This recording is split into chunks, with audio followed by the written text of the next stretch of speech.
आप सभी लोगों का स्वागत है आपके अपने परिवार फ्यूचर ऑनलाइन क्लासेस सोनपुर में।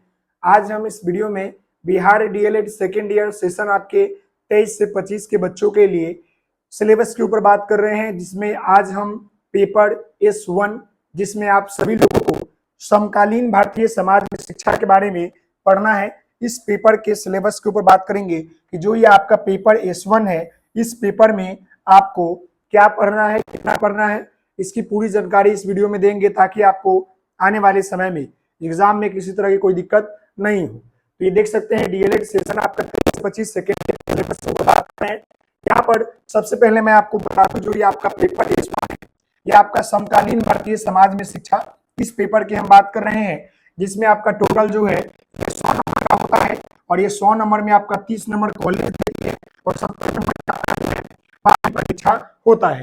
इसी के सिलेबस के ऊपर हम बात करेंगे, तो हम समय आपका व्यतीत नहीं करेंगे, आगे बढ़ते हैं। और आगे बढ़ने से पहले आप सभी लोगों से निवेदन है कि प्लीज वीडियो को लाइक शेयर एंड सब्सक्राइब जरूर कीजिएगा।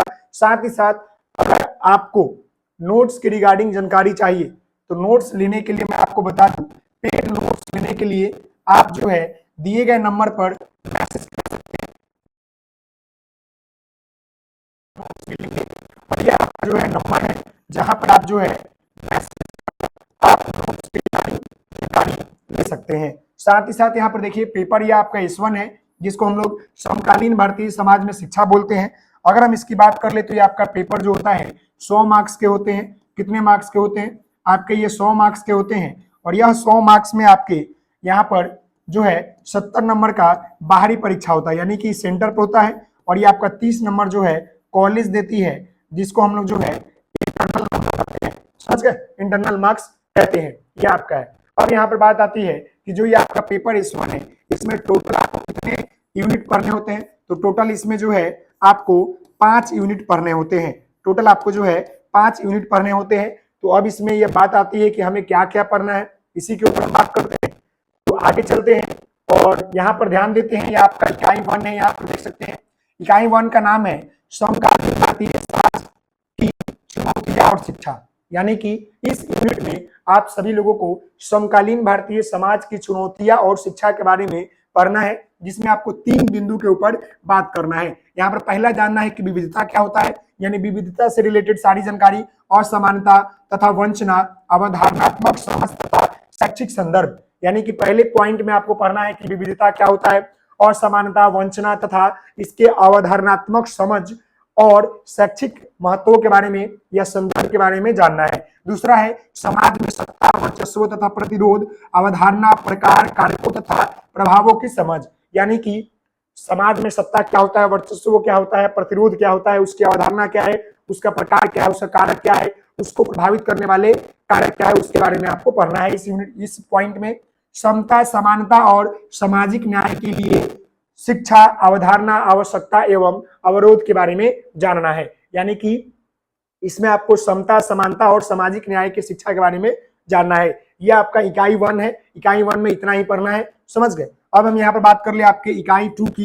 तो इकाई 2 में आपको जो है शिक्षा के समकालीन मुद्दे के बारे में जानना है कि शिक्षा के ऊपर जो है समकालीन मुद्दे क्या है, इसके ऊपर जानना है। यहाँ पर देख सकते हैं आधुनिकीकरण, वैश्वीकरण और सामाजिक परिवर्तन तथा शिक्षा के ऊपर बात करना है कि आधुनिकीकरण और जो आपका वैश्वीकरण होने के कारण जो हमारे शिक्षा में प्रभाव हुए हैं, जो बदलाव हुए हैं, उसके बारे में जानना है। साथ ही साथ शिक्षा में गुणवत्ता के सवाल के ऊपर बात करना है और सार्वजनिक शिक्षा बनाम निजी शिक्षा क्या होता है, इसके ऊपर बात करेंगे, यानी कि शिक्षा में गुणवत्ता क्या है। साथ ही साथ सार्वजनिक शिक्षा बनाम निजी शिक्षा किसे कहते हैं, इसके बारे में जानेंगे। इसकी आवश्यकता, महत्व, उद्देश्य क्यों जरूरी है, ये सभी चीजें हम इसमें जानेंगे। अगला है शिक्षा का निजीकरण क्यों हो रहा है, उदारीवादी दृष्टिकोण तथा आलोचनात्मक विमर्श के बारे में जानेंगे कि जो हमारा शिक्षा है उसका निजीकरण क्यों होता है, यानी प्राइवेटाइजेशन क्यों हो रहा है शिक्षा का।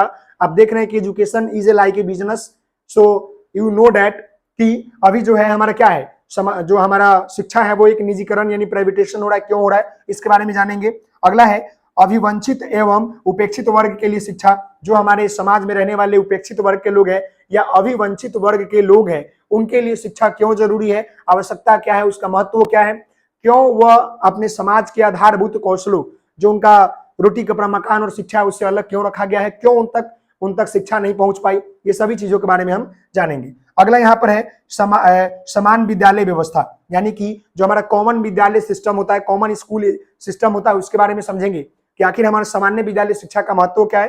तो इसका महत्व यही है कि सभी वर्गों के बच्चों के लिए शिक्षा अनिवार्य रूप से लागू हो। समझ गए, ये आपका इकाई 2 था। अब हम यहाँ पर इकाई 3 की बात करेंगे।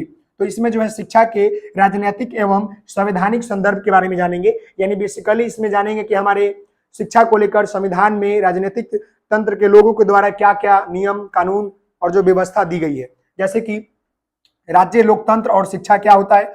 भारतीय संविधान के संदर्भ में जानेंगे कि हमारा राज्य जो है लोकतंत्र है वो हमारी शिक्षा के लिए क्या क्या काम कर रही है।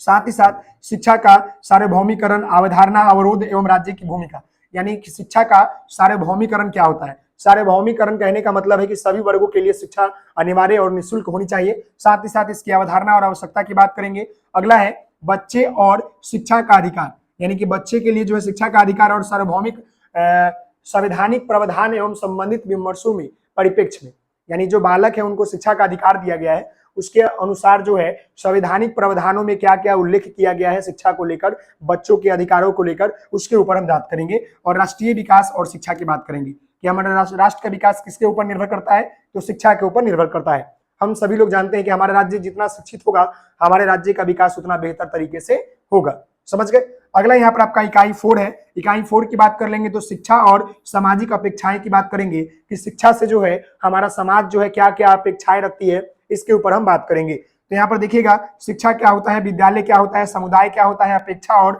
समकालीन बदलाव तथा प्रभाव के बारे में हम लोग बात करेंगे कि शिक्षा, विद्यालय और आपका समुदाय क्या है। अगला है शिक्षाई संस्थाएं क्या है, सामाजिक परिवर्तन व पुनर्निर्माण के अभिकरण के रूप में। समझ गए ना, शिक्षाई संस्थाएं, विभिन्न तरह के संस्था है जो कि आप जानते हैं शिक्षा को लेकर। अगला है आर्थिक सुधारों का शिक्षा पर प्रभाव क्या पड़ता है। हम सभी लोग जानते हैं कि शिक्षा हमारे लिए आएगा तो हम जॉब भी करेंगे, कमाएंगे भी, पैसा भी कमाएंगे, हमारे देश का, हमारे राज्य का, हमारे समाज का, हमारे परिवार का आर्थिक स्थिति में सुधार आएगी। समझ गए।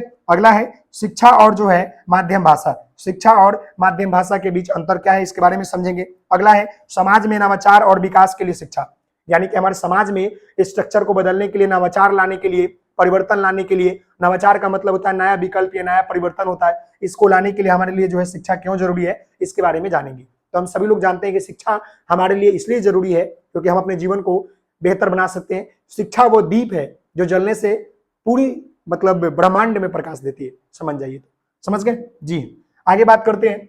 अब यहाँ पर हम इकाई 5 की बात करेंगे जो कि आपका अंतिम यूनिट है, विद्यालय और शिक्षा नीतियां, शिक्षा की समकालीन समझ के संदर्भ में हम बात करेंगे कि विद्यालय और शिक्षा नीति क्या क्या है। जैसे कि देखिएगा विद्यालय शिक्षा का विकास, ऐतिहासिक और समकालीन नीतियां परिप्रेक्ष्य की बात करेंगे। साथ ही साथ विद्यालयों के नाम, व्यवस्था तथा भवन संरचना नीतिगत संदर्भ के ऊपर बात करेंगे कि विद्यालय का नामीकरण कैसे हो, भवन कैसा हो, स्ट्रक्चर कैसा हो, क्लासरूम कैसा हो, ये सभी चीजों के बारे में हम बात करेंगे। साथ ही साथ शिक्षक और विद्यालय नीतियों की बात करेंगे कि शिक्षक और विद्यालय की नीति जो है कैसे रन करना चाहिए, कैसे मैनेज करना चाहिए, इसके ऊपर हम बात करेंगे।